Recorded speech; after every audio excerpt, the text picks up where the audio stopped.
au Stadium gallo-romain. Dans le cadre de ce spectacle, des animaux sauvages, sensibles au mouvement du public, vont évoluer sur scène en toute liberté. Pour le bon déroulement du spectacle et pour votre propre sécurité, nous vous demandons de bien vouloir rester assis à votre place jusqu'à la fin du spectacle. Merci à tous de votre compréhension.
Mesdames, Mesdemoiselles, Messieurs, le Stadium gallo-romain a été construit sur une colline conquise par Jules César en 58 avant Jésus-Christ. Il y installa ses premières sentinelles qui avaient pour mission de surveiller la colline d'en face, à laquelle il choisit de donner le nom d'une légion, la légion sifflotante des Alouettes, le mont des Alouettes.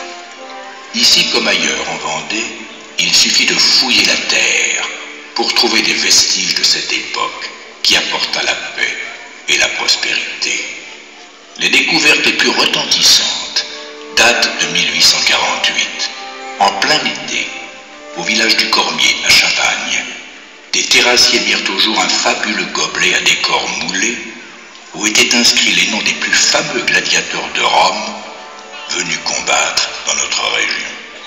Ce gobelet se trouve aujourd'hui exposé au Corning Glass Museum de New York. Plus au sud, au même moment, des archéologues découvraient la tombe d'une femme artiste remplie de pierreries à Saint-Médard-des-Prés. Il y a quelques années seulement, à Chantonnay, on exhuma une vaste villa. Ces gladiateurs, cette femme artiste, ces villageois, ont vécu la période charnière qui a changé la face du monde et fondé notre civilisation. Nous voilà dans une fin d'empire troublée au IIIe siècle après Jésus-Christ, au début du règne de l'empereur Dioclétien. Et nous nous retrouvons au temps resplendissant des Jeux du Stade et au temps paroxystique des martyrs de la Gaule, comme Saint-Domin à Avrier. À ce moment précis, les Gaulois embrassent le christianisme et les gouverneurs de Rome ne sont plus obéis. Il y a toujours le décor, la parade, les honneurs, mais l'esprit est ailleurs. Mesdames, Mesdemoiselles, Messieurs, je vous demande d'accueillir dans la dignité le représentant de l'Empire, le gouverneur de la Gaule romaine. Il a le droit de vie et de mort sur chacun d'entre vous. Tous ceux qui mettront le pouce en bas seront punis. La Gaule libre! Nous sommes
citoyens du monde. Non à l'Empire! Vous êtes ici, sous la protection des aigles noirs de l'Empire. Je demande l'évacuation de cette tribune de petits coqs. Sous la protection des coqs gaulois! Cocorico! Un peu de dignité. Nous sommes tous des Gaulois! Vous êtes venus ici pour saluer la gloire éternelle de Rome, votre seule patrie. Non! C'est la Gaule! La Gaule n'existe plus. Il n'y a que l'Empire. Je suis la puissance. Je suis le monde. Je suis là au nom de notre divin empereur, Dioclétien. Alors, je vous pose une question. Qui donc a commis ce sacrilège dans cette arène? Ce poisson, dessiné de main d'homme, sur le sable de la spina est le signe de la conspiration de ces prisonniers qui s'appellent chrétiens et qui se réunissent en secret pour se rebeller contre les dieux de Rome. La garde des Alouettes a arrêté tout à l'heure une dizaine de ces Gaulois blasphémateurs. Je ne veux plus jamais voir ce signe du poisson dans nos campagnes ou ce signe de la croix sur les voies romaines. Si donc l'un des prisonniers gaulois chrétiens connaît et dénonce le coupable, les autres seront sauvés. Je les libérerai sur le champ. Sinon, ils seront condamnés à la peine des jeux. Qui a tracé son matin avec sa sandale ou son bâton, le signe du poisson, le signe des rebelles, le signe du blasphème? Qui donc a voulu narguer le divin empereur de Rome? C'est moi. Damien!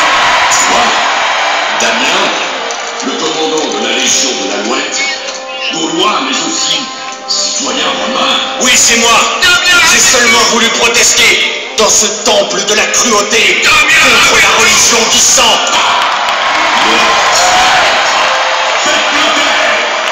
Je ne peux pas me taire. Je ne peux pas abandonner ces gens dont j'ai la garde. Et cette femme prisonnière que j'aime et qui s'appelle Soline. Monsieur le gouverneur, je ne comprends pas. Je ne comprends pas comment le peuple romain qui a conquis l'univers peut être suspendu à ces jeux sanguinaires et se vautrer dans le ruisseau de l'immonde. Ce grand peuple qui jadis distribuait le pouvoir, les faisceaux, les légions. Ce peuple, aujourd'hui déchu, ne souhaite plus que deux choses au monde, du pain et des jeux. Oui, c'est moi qui ai fait dessiner le signe du poisson. Condamnez-moi si vous voulez, mais je vous en conjure, épargnez les autres, mes frères et sœurs, épargnez Soline. Centurion Damien, Rome n'épargne pas les traîtres. Toi, le commandant de la garde, dont l'aïeul s'est couvert de gloire aux côtés de César, à Pharsale, avec la légion de l'Alouette, peut-il refuser de sacrifier au Dieu, s'éprendre d'une femme renégate et trahir son serment à l'empereur? Damien ne renie rien. Il s'est converti. Il entend obéir à Rome. Et il prie le Dieu des chrétiens. Puisque vous avez l'air si fiers tous les deux, je vous propose, au nom du peuple ici rassemblé, de relever le défi suivant. Vous aurez à passer les épreuves des jeux. Si vous en sortez vainqueur, je m'engage à vous rendre la liberté. Je suis prêt à affronter Rome. Nous sommes tous des Italiens! Nous sommes tous des Italiens! On donne au traître centurion un filet intrigant. On lui laisse choisir 3 prisonniers en renfort afin que le combat ne soit pas trop inégal. Tortionnaire! Pitié!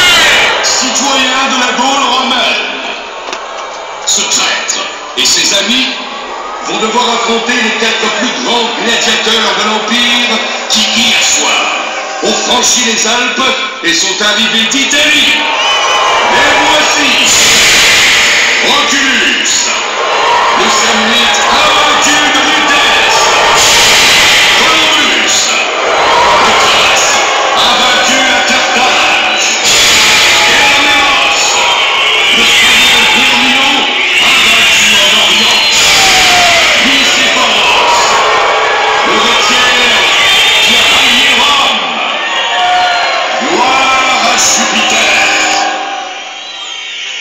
porte la victoire aux 4 gladiateurs de l'Empire. Glorifie tes servants, ceux qui vont mourir te saluent.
accepté de me faire justice moi-même.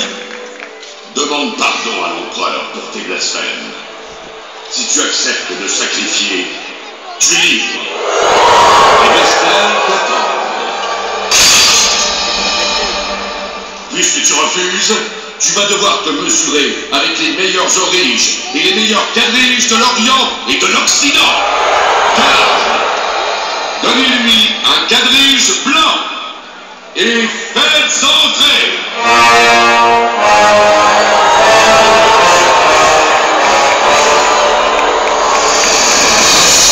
Le quadrige bleu, le Triomphus, l'orige du Palatin.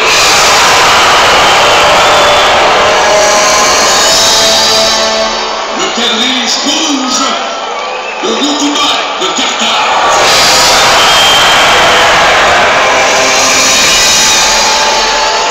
Le quadrige vert de Philippe.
coutume, une palme, une couronne de laurier pour le vainqueur?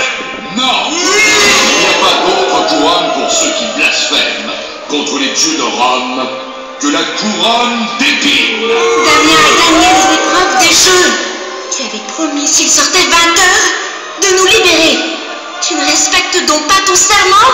Je n'ai pas à respecter ceux qui dans l'Empire sèment le désordre. Mais nous sommes pour l'ordre et l'obéissance. Taisez-vous! Vous êtes des conspirateurs.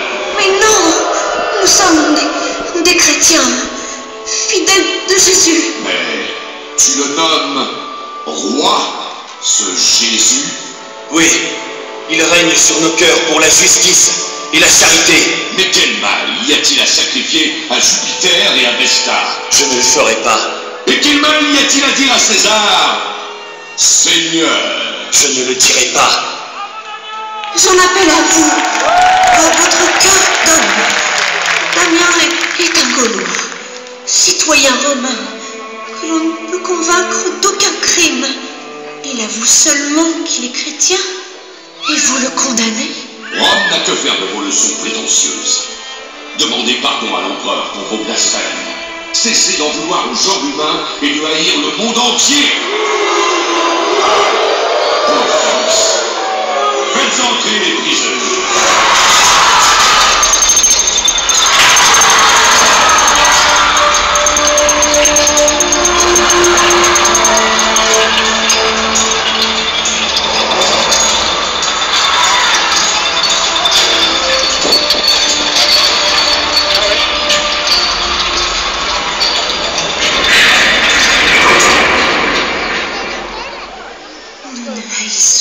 Personne, ni l'empereur, ni le genre humain.